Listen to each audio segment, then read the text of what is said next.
अस्सलामु अलैकुम रहमतुल्लाहि वबरकातुहू। सामीन गिरामी, आज हम आपको अफसोसनाक ख़बर सुनाते चलें।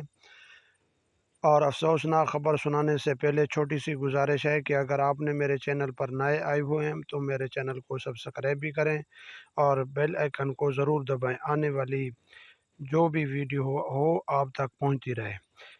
सामीन गिरामी, आप स्क्रीन पर देख रहे हैं सुर्खी।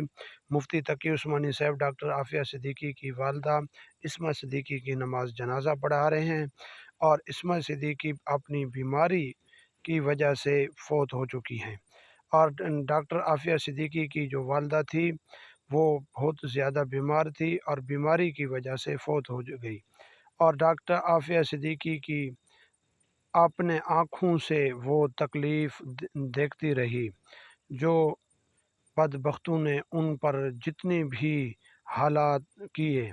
और सामीन गिरामी, पाकिस्तान के जितने भी हुक्मरान और सियासतदान हैं, किसी ने भी इनके लिए आवाज़ नहीं उठाई, लेकिन मौलाना फजल रहमान साहब को अल्लाह तबारक व तआला लंबी उम्र दे, मौलाना ने उसके लिए आवाज़ अभी भी उठा रहे हैं और उठाते आ रहे हैं, अभी भी उठा रहे हैं। तो किसी ने, इमरान खान जब आया इक़्तिदार में, वो डॉक्टर आफिया की सिद्दीकी की ये बात लेकर आया कि मैं डॉक्टर आफिया सिद्दीकी को रिहा करूँगा, लेकिन उसने झूठ बोला था, उसने भी रिहा नहीं कराया।